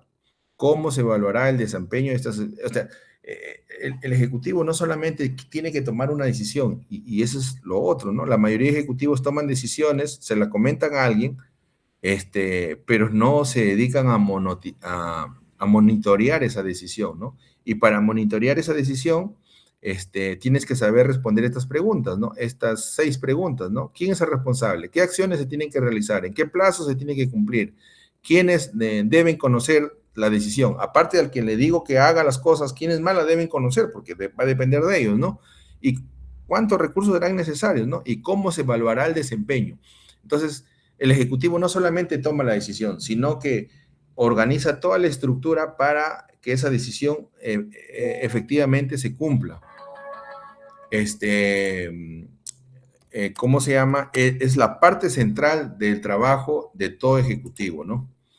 La parte central del trabajo. Por ejemplo, decir, debemos mejorar las ventas. Un ejemplo muy general, ¿no? Debemos mejorar las ventas. Bueno, no es todavía una verdadera decisión, ¿no? Ha tomado la decisión de mejorar las ventas, ¿no? Una decisión efectiva sería, a partir del próximo mes, el gerente comercial será responsable de implementar un nuevo programa de prospección, ¿no? Programa de prospección. Prospección significa identificar los posibles compradores, ¿no? Capacitar el equipo de ventas y aumentar en un 15% la cantidad de nuevos clientes durante los próximos 6 meses. Y aquí están las condiciones ya, ¿no? Para esa decisión. Aquí ya existen responsables, acciones, metas y plazos. Entonces, eh, a eso se refiere cuando decimos convertir la decisión en acción. No nos estamos refiriendo a que el ejecutivo diga, bueno, hay que hacer esto, a ver, ya háganlo y olvidarse, ¿no? A otra cosa. No. Sino tenemos que establecer la pauta, ¿no? Ver las acciones que se van a realizar, los responsables, las metas y los plazos en los que se van a realizar. Ese es el punto, ¿no? ¿Cuál es lo mejor de esta idea? Eh, lo mejor de esta idea es entender que una decisión solamente existe de verdad cuando alguien empieza a trabajar para ejecutarla. Ese es la cuarta, el cuarto elemento de toda decisión, es decir, convertir la decisión en acción, hacerla realidad. Y el cinco elemento, y si no me equivoco, el último, es incorporar retroalimentación para comprobar los resultados. El quinto elemento consiste en verificar si la decisión realmente funciona. Cuando una decisión entra en contacto con la realidad, muchas cosas pueden suceder, ¿no? Ningún ejecutivo debería asumir que una decisión seguirá siendo correcta indefinidamente. Es necesario comparar siempre, ¿no? Una cosa es lo que esperábamos que ocurriera y otra cosa es lo que realmente está ocurriendo. El ejecutivo tiene que evaluar y eso significa retroalimentar, ¿no? Habíamos decidido esto, queríamos obtener esto, ya casi estamos terminando. ¿Realmente lo estamos consiguiendo o en realidad no se está consiguiendo nada de lo que se esperaba? ¿O qué porcentaje hemos conseguido? ¿Por qué no se ha conseguido todo lo que esperábamos? ¿Qué es lo que se tiene que hacer? La retroalimentación es fundamental, es muy importante. Y la retroalimentación no se hace solamente al final, es lo peor. La retroalimentación es una especie de monitoreo que va acompañando a la implementación de la decisión, ¿no? La retroalimentación nos ayuda a comprobar la validez y eficacia de una decisión frente al desarrollo real de los acontecimientos, ¿no? Por ejemplo, en una municipalidad implementa un programa de mantenimiento y mejora de vías urbanas, ¿no? Con el objetivo de reducir un 30% los reclamos ciudadanos por calles deterioradas durante un año. Después de 6 meses de ejecución, la municipalidad obligatoriamente tiene que realizar una retroalimentación para comprobar la validez y eficacia de la decisión tomada, ¿no? Eh, ¿Y cómo se hace esa retroalimentación? Haciéndose las siguientes preguntas, ¿no? ¿Disminuyeron realmente los reclamos de los ciudadanos? ¿Qué zonas o sectores de la ciudad tuvieron mayor mejora? ¿El presupuesto utilizado generó resultados proporcionales a la inversión? ¿La calidad de los trabajos cumple con las expectativas? ¿El programa debe continuar, modificarse o cambiar la estrategia de intervención? Con esta información, la entidad pública puede determinar si la decisión inicial fue efectiva, puede corregir errores y mejorar la gestión de los recursos públicos. La retroalimentación permite corregir decisiones antes de que los errores se produzcan, ¿no? Y generen consecuencias mayores. ¿Cuál es lo mejor de esta idea? Es que una buena decisión no es aquella que nunca se modifica, sino aquella que se contrasta continuamente con la realidad y que se corrige, ¿no? Toda decisión siempre está sujeta a corrección y este es el trabajo del ejecutivo, ¿no? Es la tarea fundamental, estar corrigiendo, ajustándola hasta lograr lo que él quiere lograr, ¿no? Por tanto, tomar decisiones efectivas no significa decidir rápidamente, sino pensar correctamente antes de actuar. Y este es el proceso que debemos desarrollar para pensar correctamente. Cuando decimos pensar correctamente, nos estamos refiriendo a ese proceso, ¿no? Antes de actuar. Y por supuesto, después comprobar si la decisión realmente produjo los resultados esperados, ¿no? Un ejecutivo eficaz, exitoso, no se limita a elegir una alternativa, como lo haría un niño, ¿no?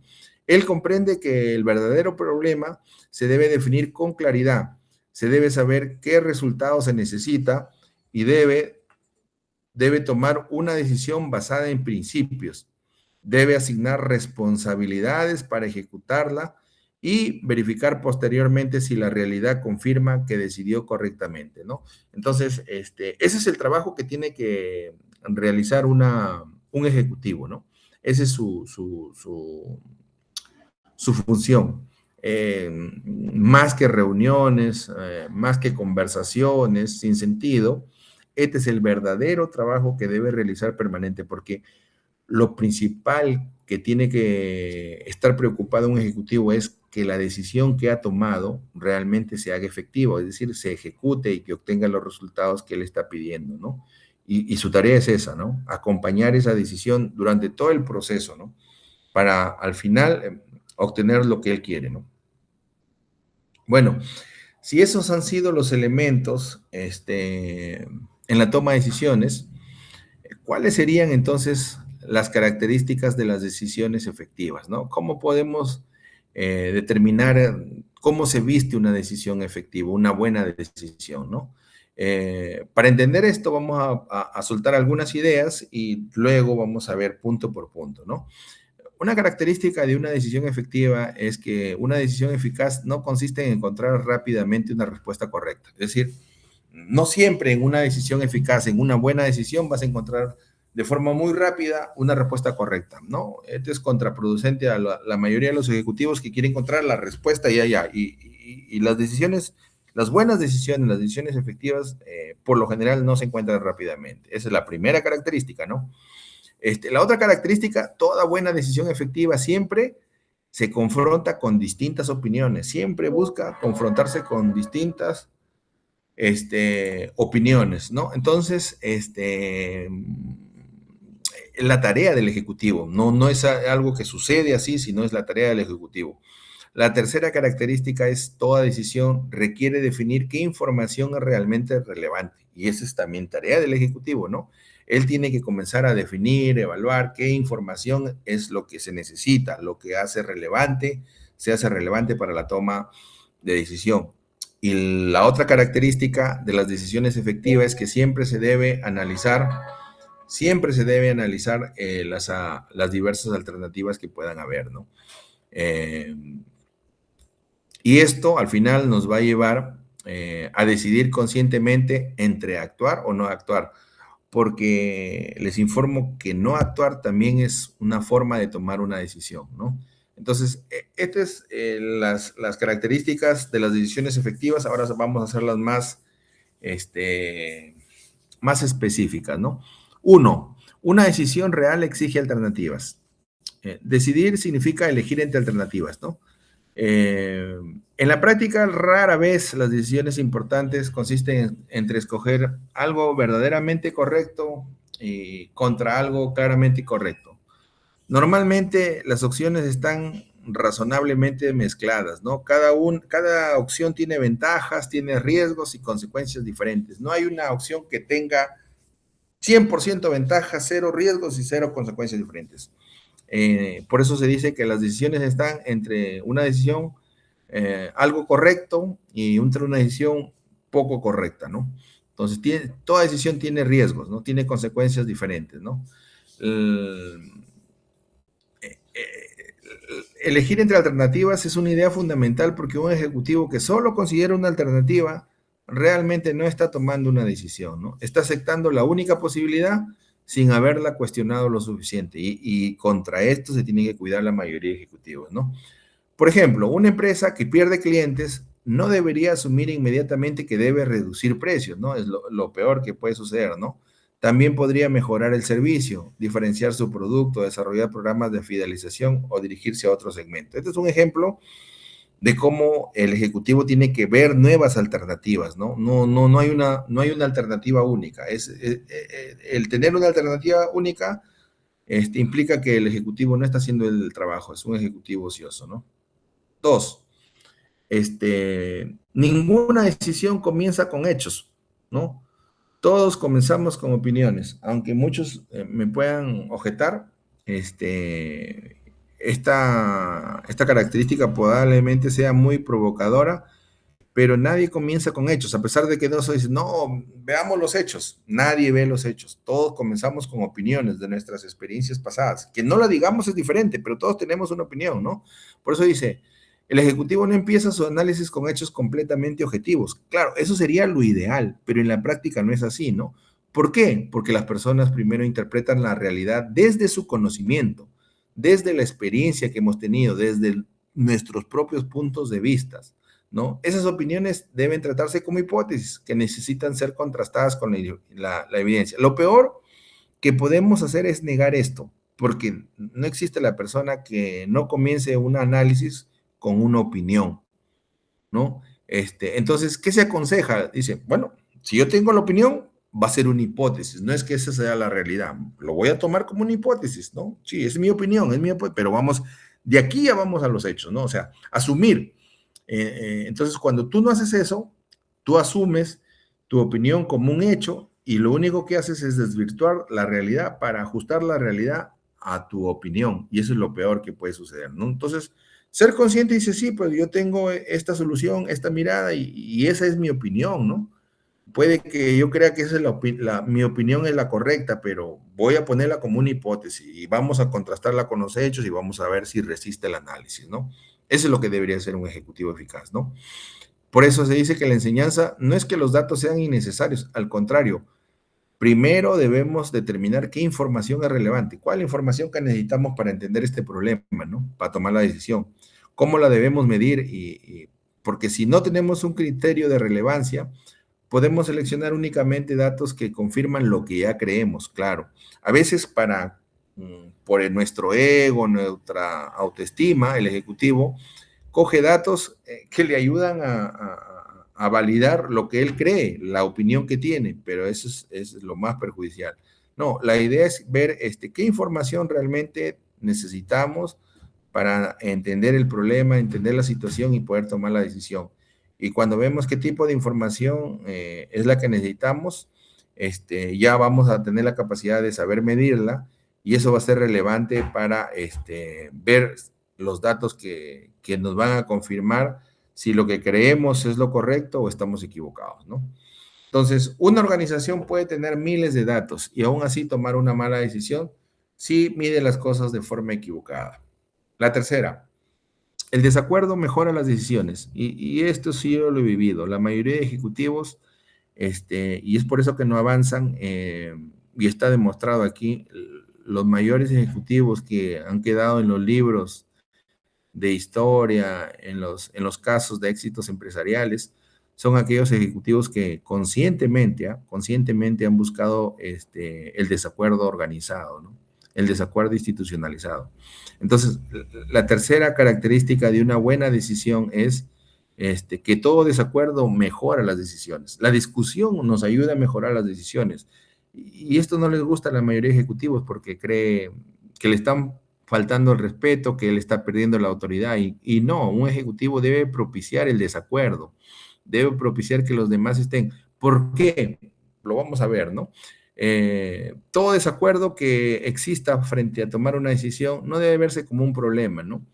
Eh, y no debe verse como un problema porque si lo vemos como un problema vamos a buscarlo eliminar rápidamente. Y yo he visto ejecutivos, gerentes, directores que cuando tenían gente que no estaba de acuerdo con sus decisiones, la mandaba fuera de la oficina, la mandaba a hacer otras cosas, ese día le decía que vaya a otros lugares para que nadie esté en contra de sus decisiones. Y es lo peor que le puede suceder a un ejecutivo, lo peor que puede hacer, ¿no?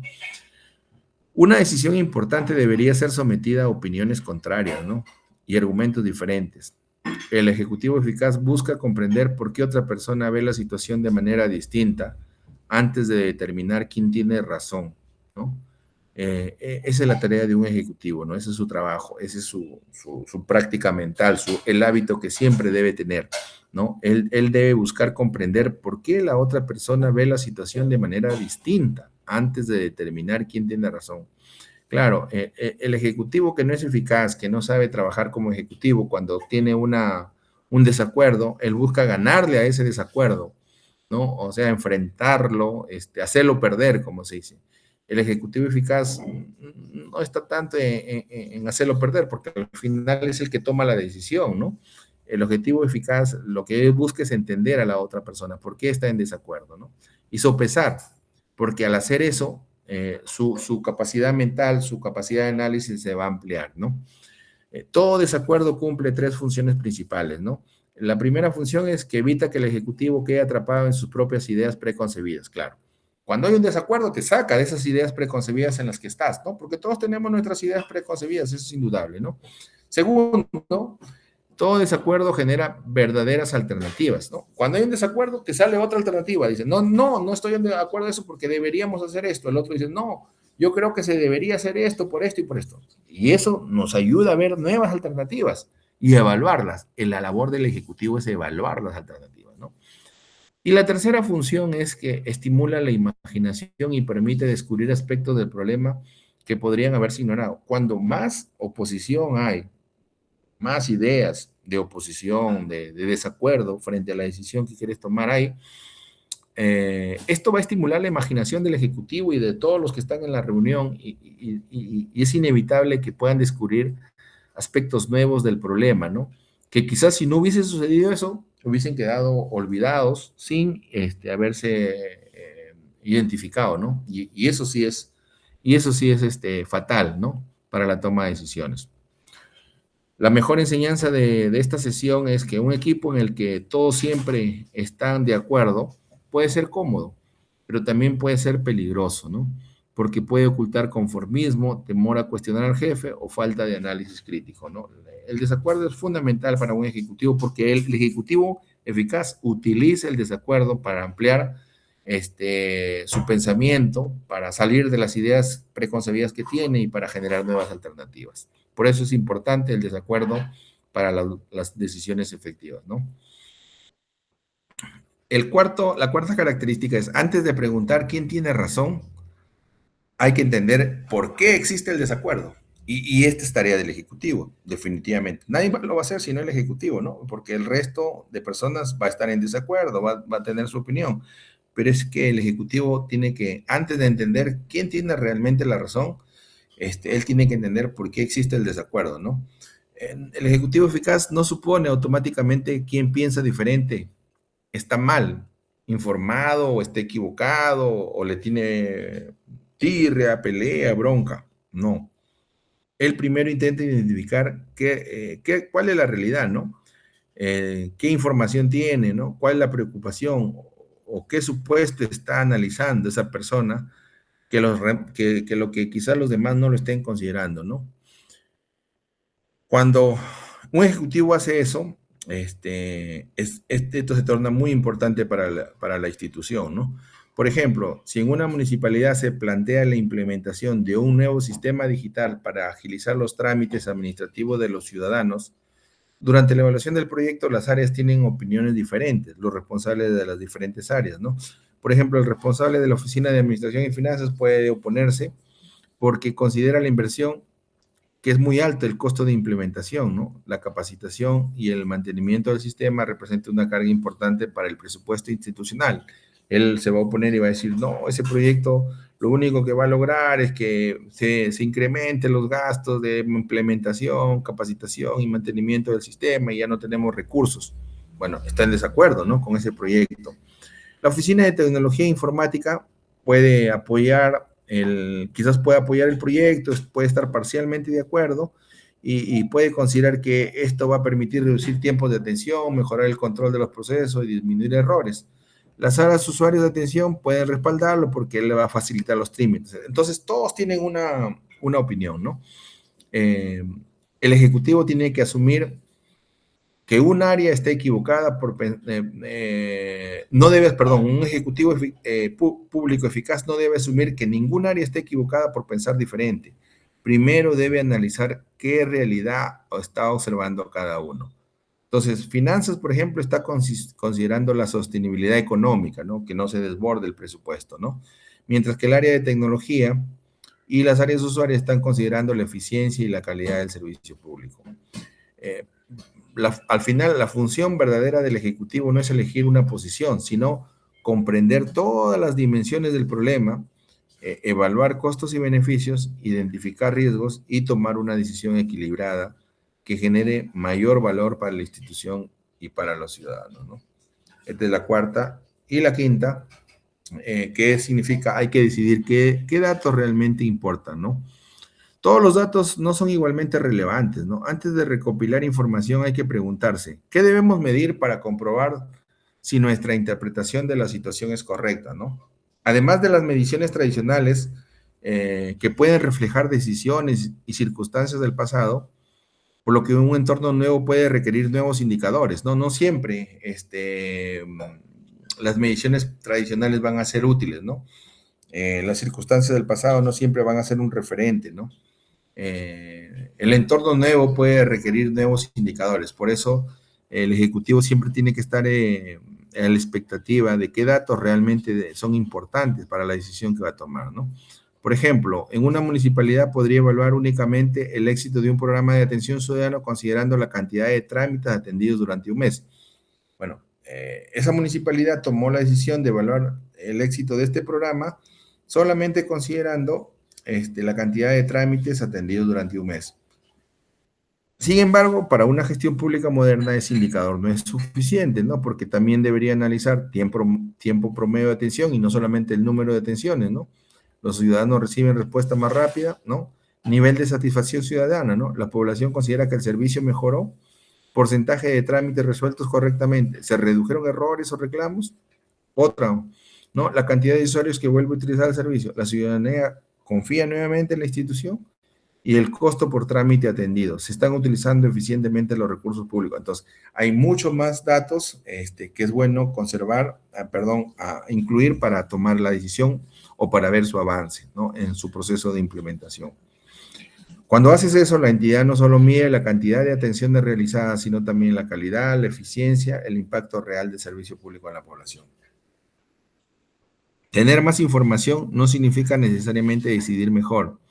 Lo importante es contar con información pertinente, ¿no? Para la decisión específica. Y sexto, siempre debe preguntarse realmente, ¿es necesario tomar una decisión? Existe una pregunta final muy importante, ¿no? ¿Es realmente necesaria una decisión? Esta es una pregunta a la que todo ejecutivo debe enfrentarse, ¿no? No significa que frente a un problema siempre debemos tomar una decisión, al menos una decisión de alcance como la que hemos estado analizando, ¿no? Porque una característica de las decisiones, de las buenas decisiones, es también preguntarte, ¿realmente es necesario tomar una decisión? Esta es la pregunta final muy importante, ¿no? ¿Es necesaria la decisión? Porque no actuar también es una alternativa, ¿no? Una intervención innecesaria puede generar más problemas de los que pretende resolver. Por eso, según esta lógica, se debe actuar cuando probablemente el problema empeorará si no se interviene. Es decir, si no intervenimos, el problema va a empeorar. Entonces, si es así, debemos tomar una decisión. O puede ser que exista una oportunidad importante que podría desaparecer si no se aprovecha. Claro, si no decidimos por este proyecto, que solamente hasta este año tiene financiamiento, bueno, no vamos a solucionar este problema que tenemos, entonces hay que decidir por este proyecto y meterle toda la fuerza, ¿no? O puede ser que los beneficios esperados justifican claramente los costos, ¿no? Y riesgos de actuar. Entonces, siempre en toda decisión es necesario analizar si es realmente óptimo tomar la decisión. Y si no lo es, pues abstenerse de tomar esa decisión, ¿no? Cuando una situación puede solucionarse por sí misma o intervenir generaría costos desproporcionados, al final puede ser preferible no actuar. Preguntarse si realmente es necesario tomar una decisión es un trabajo de todo ejecutivo eficaz, ¿no? Y finalmente, una vez tomada la decisión, no conviene quedarse a medias, ¿no? Si tomaste una decisión, lo óptimo, lo adecuado, lo saludable, lo que se exige es que esa decisión se implemente completa, el 100%. No es bueno tomar una decisión y quedarse a medias, ¿no? Cuando los beneficios de actuar justifican los costos y riesgos, debe actuarse con decisión. Una acción incompleta un compromiso que no se resuelve realmente el problema puede terminar siendo peor que no actuar, porque va a perjudicar a la organización y también te va a crear una reputación de que si hablas respecto a algo, prácticamente es eso, solamente te quedas sin hablar, ¿no? Y no pasa nada. Y es la peor pérdida de autoridad que puede tener un ejecutivo, ¿no? Entonces, cuando uno toma una decisión, tiene que cumplirla al 100%, ¿no? Esto te obliga a no actuar impulsivamente, ¿no? Es decir, antes de tomar una decisión tienes que pensar, tienes que reflexionar, tienes que resolver muchas cosas para que estés seguro y en función a eso tome la decisión. Si no, mejor no la tomes, ¿no? Entonces, no debes actuar impulsivamente, ¿no? Porque una vez tomado o realizado el análisis y tomada la decisión, la ejecución debe ser coherente con aquello que se ha decidido y no dejarlo en el aire o actuar a medias. Las tres mejores enseñanzas de esta sesión son estas, ¿no? La primera, no buscar personas que simplemente confirmen lo que pensamos. El desacuerdo bien argumentado es una herramienta para mejorar la calidad de las decisiones. Entonces, el hecho de que tengamos personas que cuando decidamos en algunas cosas estén en desacuerdo es algo bueno, ¿no? Porque al final tú tienes la batuta, ¿no? Lo peor que puede hacer un ejecutivo es rodearse de personas que cuando él va a decidir algo, todo el mundo le diga que sí. Ahora, es diferente cuando el ejecutivo, después de haber desarrollado todo el proceso, incrementa la decisión, después de haber tomado la decisión, y las personas que están en la organización van contra la decisión, pues ya eso se llama insubordinación, que es diferente, ¿no? Entonces, con esas personas ya no se puede trabajar, ya no forman parte de tu equipo, ¿no? Entonces, es muy diferente que antes de tomar la decisión, en el trabajo de la toma de decisiones, tú busques el desacuerdo, es decir, ver los diferentes puntos de vista. Esa es una cosa que es fundamental. Pero luego, al final, por supuesto, al final nadie va a quedar todo, no va a haber unanimidad, es bien difícil. Algunos van a quedar disconformes, pero una vez que tú tomas la decisión y ordenas que se implementa esa decisión, todos tienen que alinearse, porque si no, no es un equipo, pues, ¿no? Y al final tú eres el que toma la decisión y tú eres el que asume la responsabilidad, nadie más, porque ese es tu trabajo, ¿no? Entonces, la segunda mejor enseñanza es, los datos no hablan completamente por sí solos. Es necesario decidir qué información es relevante, cómo medirla y qué hipótesis queremos comprobar. Esto es fundamental, ¿no? Porque esto nos va a guiar para la buena toma de decisiones. No queremos datos por datos. Necesitamos saber qué datos queremos, ¿no? Cómo los vamos a medir, ¿no? Y con esos datos, qué hipótesis queremos comprobar. Y la tercera enseñanza es que no toda situación requiere intervención. Hay situaciones donde el ejecutivo no debe intervenir, ¿no? Y es lo mejor, porque si interviene, la cosa se complica más, ¿no? Por eso el buen ejecutivo sabe cuándo actuar, pero también sabe cuándo es preferible no tomar una decisión innecesaria, ¿no? La principal enseñanza que podemos extraer es que una buena decisión necesita pensamiento crítico antes que unanimidad, porque el pensamiento crítico te permite analizar todas las dimensiones, todos los ángulos, todas las variables, todas las posibilidades, todos los riesgos, ¿no? Un ejecutivo verdaderamente eficaz no debería rodearse exclusivamente de personas que están de acuerdo con él, sino crear un ambiente donde las discrepancias puedan expresarse con argumentos y evidencia. Esa es la tarea del ejecutivo, ¿no? Muy bien, frente a la toma de decisiones, este punto me he permitido incluirlo porque escucho a muchísimos ejecutivos, a muchísimas personas con las que converso, que ahora la inteligencia artificial tomará las decisiones y déjenme decirles que una mala noticia, que gracias a Dios no es así, ¿no? El ser humano es fundamental, ¿no? Entonces, ¿cuál es el rol de la inteligencia artificial en las decisiones, no? Bueno, primero, la IA es una herramienta poderosa, sin embargo, no es el dueño de la decisión, ¿no? Toda IA puede procesar grandes cantidades de información, va a detectar patrones, generar escenarios, proponer alternativas, pero una organización cometería un grave error si confundiera una recomendación algorítmica con una decisión estratégica completa. Las decisiones estratégicas completas solamente pueden ser tomadas por seres humanos, ¿no? Segundo, La calidad de la respuesta de toda inteligencia artificial depende de la calidad del problema que definimos, ¿no? Entonces, no basta con preguntar qué estrategia debe seguir mi empresa, la IA. Primero, se debe definir qué problemas estamos intentando resolver, qué resultados queremos lograr. Y eso lo hace la persona, no lo hace la IA, ¿no? ¿Qué restricciones existen? ¿Qué riesgos estamos dispuestos a asumir? ¿Qué criterios utilizaremos para considerar exitosa una decisión? Y cuando tenemos todos esos supuestos, todos esos considerandos, y alimentamos la IA, ella nos puede ayudar a qué estrategia debe seguir mi empresa. Entonces, como ustedes pueden ver, el ser humano sigue siendo fundamental y necesario, ¿no? Una decisión inteligente no depende solo de la tecnología, sino de hacer las preguntas correctas, analizar con criterio y actuar con responsabilidad.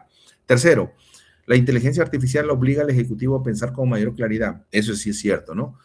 Supongamos que una empresa quiere utilizar IA para decidir a qué clientes conceder crédito. Antes de responder, primero tiene que ver, ¿no? A nivel personal, como persona, qué nivel de riesgo es aceptable, los criterios que va a utilizar, quién responde cuando una recomendación resulta incorrecta, qué variables deben influir en la decisión y qué ocurre con los casos excepcionales, ¿no? Entonces, la IA te ayuda a pensar, ¿no? Con mayor claridad porque te da todos los elementos, ¿no? Pero definitivamente el ser humano tiene que hacerse las preguntas, las condiciones límites que toda decisión tiene que tener, ¿no?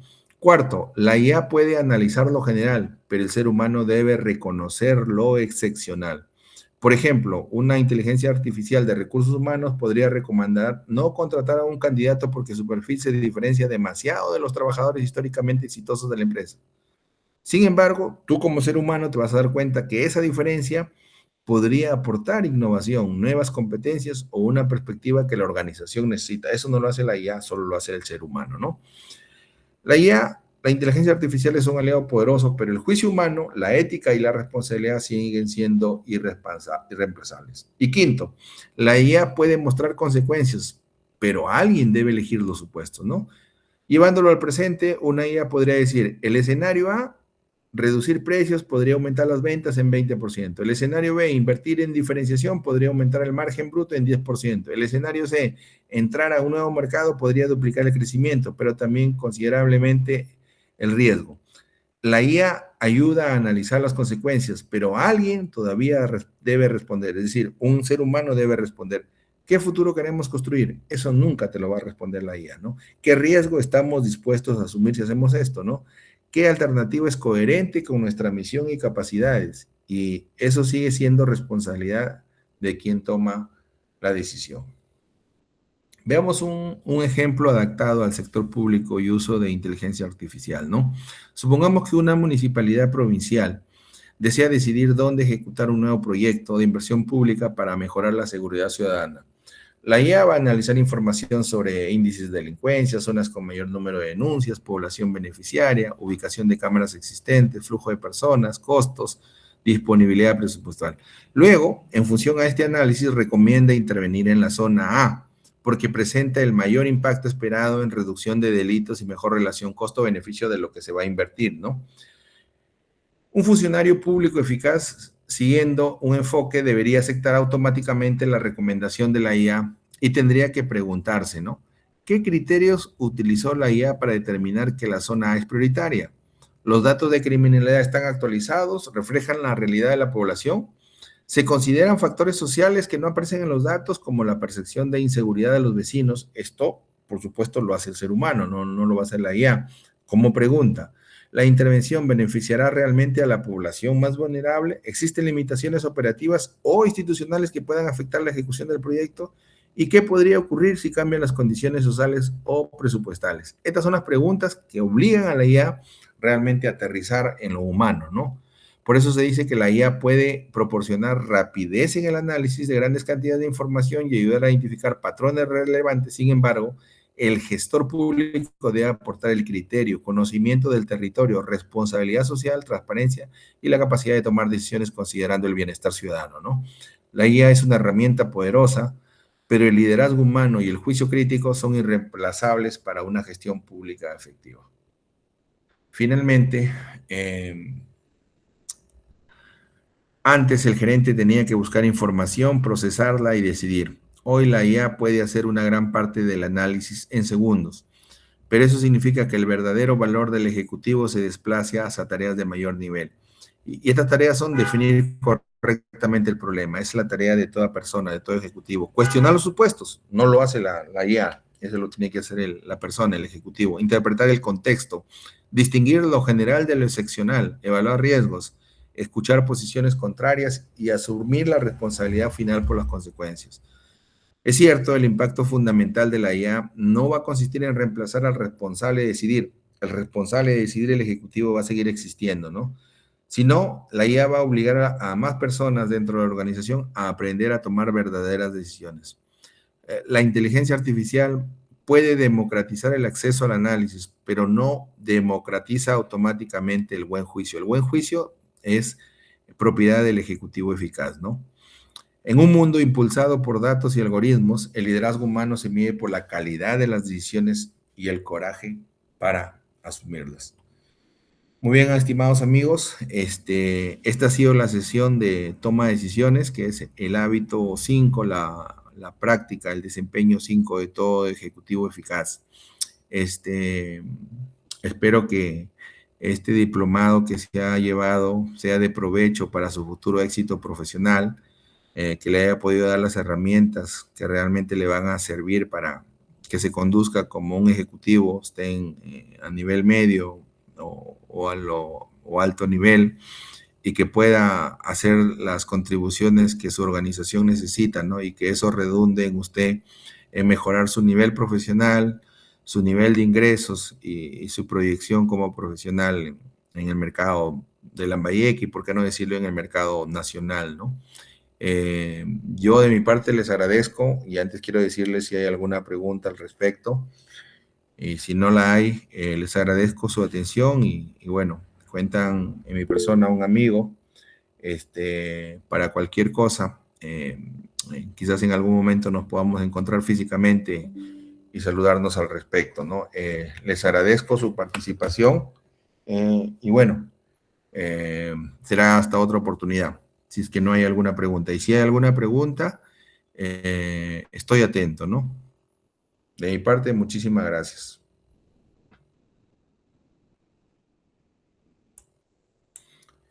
Bueno, si no hay alguna pregunta, no se olviden, a partir del día de mañana, viernes, va a estar